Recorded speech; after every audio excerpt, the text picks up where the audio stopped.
Nobody enjoys every kind of game universally. You'd be hard-pressed to find someone who equally enjoys playing Guitar Hero and, say, that weird DS game about touching underage girls. Okay, bad example. The point is, all game critics must necessarily specialise to a certain degree, and I guess one of the things I now specialise in is cleaning games. Oh yes, if you're looking for the game with the most authentic sound for wet mop slapping against a tile floor because you want to sample it for your indie visual novel about a sexually aggressive patio, then apparently I'm the guy to ask. Cleaning and tidying games seem to be a now firmly established up-and-coming indie genre. It effectively covers the twin demographics of fussy dads who want to take satisfaction in a job well done, and little giggling boys who want to draw huge cocks and balls into grimy surfaces. But up until now, there's never been a cleaning game with much in the way of an overarching story, unless you count the epic saga of Very Grimy Room. With the jaw-dropping second act twist, there's still quite a lot of grime in this room. Crime Scene Cleaner attempts to address this shortfall by giving us the story of Kowalski, who, in contrast to having one of those names that fits really well on the end of the phrase "you're a loose cannon," is a mild-mannered high school janitor who cleans up one itty-bitty dead drug dealer as a favour to a mate, and finds himself drawn into the underworld as the go-to guy for dematerialising massacres. Try to say that 10 times fast. Struggling as he goes with the morality of taping up bin bags full of innocent witnesses all night, but it's okay because he's doing it to pay for treatment for his critically ill daughter, whom we never actually see, but I'm assuming has blonde hair and pigtails and sparkly blue innocent eyes and chubby cheeks, and a tattoo across her forehead reading "Insert cancer for free unquestionable character motivation." As I mentioned when I covered the demo for this game in Yahtzee Tries, the whole sick daughter thing is pretty eye-roll inducing. It's the kind of thing that gets put in a screenplay as "insert better motive later," that you end up having to go with because you can't reach the writer on the first day of shooting because they're passed out in someone's cocaine ball pit. Anyway, Crime Scene Cleaner adopts a mission-based structure that reminded me pleasantly of my beloved Thief games, only you're creeping carefully around huge opulent buildings not because you might alert guards, but because you don't want to leave bloody footprints on the bits you've already mopped. Also, each level has multiple secrets for an enterprising explorer and are dotted with drug stashes, jewellery and silver urns containing beloved deceased relatives for Kowalski to pawn for extra cash. But it's okay, he's got a sick daughter, remember? And obviously once he's out of hospital he can't expect her to come home to anything less than a 70-inch plasma screen, can he? So that all adds some lovely exploration spice to the core cleaning gameplay, which manages to find the midpoint between previous cleaning game luminaries Viscera Cleanup Detail and Power Wash Simulator by including the bucket of water-based resource management of the former and the,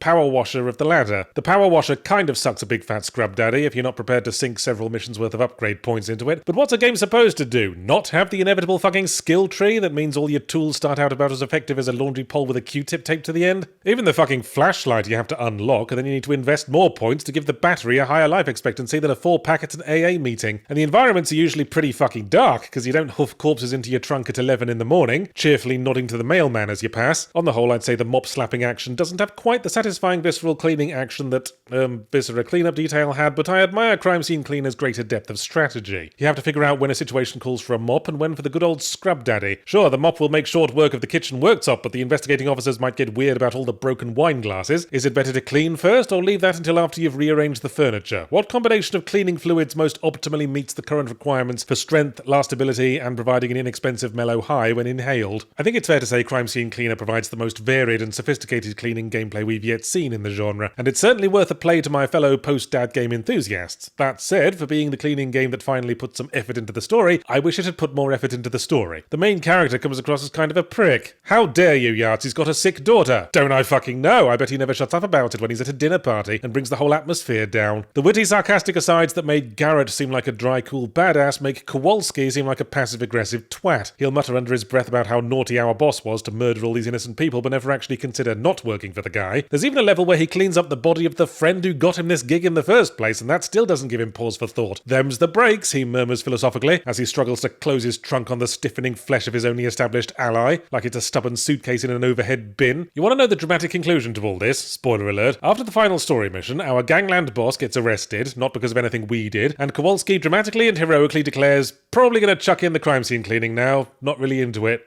That's it? Where's the consequence? Where's the lessons learned? Besides, don't use a power washer to clean a crystal glassware cabinet. What about the daughter's treatment? And how will she feel about what you did to pay for it? And what about every other underworld figure who still has your email address, dumbass? What, you think blocking them on Instagram is going to stop them nailing your dog's head to your front door? So not a fully positive takeaway. You know, I've brought this up before, but I still wonder why no one's thought of making a combined assassination and cleaning game. I feel like that would appeal to logistics-minded hitman-enjoying types. As well as waiting until the target is isolated, you'd also need to ensure they're not next to to any soft furnishings and not arouse their suspicions following them around with 6 tarpaulins under your arm, and then make sure no witnesses interrupt you by putting a load of little orange cones around the floor? I mentioned this to my wife, and she pointed out that the audience for badass assassination games and the audience for cleaning sims probably don't overlap as much as I think. Not many people want to see Agent 47 strap on a little headscarf and pinny, clicking open a pristine silver attaché case to reveal a fucking dustbuster. This video is sponsored by Manscaped. I, like many men my age, possess testicles, and when Manscaped offered to send me one of their Performance Package 5 Ultras to show them a little TLC, I was understandably keen. You too can get a Performance Package 5 Ultra by going to manscaped.com/secondwind and using code secondwind to get 20% off, free shipping, and 2 free gifts. But let's talk about what you get. First of all, there's the Weed Whacker 2.0, and I wasn't too impressed by this one. It seemed weirdly small and made quite a mess of my old chaps when I tried it out. But then I read the marketing copy and learned that it's actually a nostril and ear hair trimmer, so yeah, it's pretty good at that, turns out. The real show comes with the Lawnmower 5.0 Ultra, which turned out to be an easy-to-use and very precise little trimmer with next-gen skin-safe technology for those of you for some reason nervous about taking whirring blades named after gardening equipment to your ghoulies. It did such a neat job that my wife asked if she could have a go, and imagine my surprise when the sheer masculine energy contained within the unique dual blade system caused her to spontaneously grow a penis. Luckily, I had the included crop preserver and crop soother deodorant and aftershave gels to help calm me down. As for those gifts, you get a stylish Shed 2.0 carrying pouch to hold your trimmer, your whacker, your gels, attachments, charger, and basically everything but the testicles themselves. Those you should store inside the other gift, the stylish Boxers 2.0 with comfortable dual pouch system. Remember, go to manscaped.com/secondwind and use code secondwind to get 20% off your Performance Package 5 Ultra, as well as free shipping and 2 free gifts. Then start enjoying your new smooth, attractive wobble zone. Thanks, Manscaped, for giving me this wonderful opportunity to talk bollocks.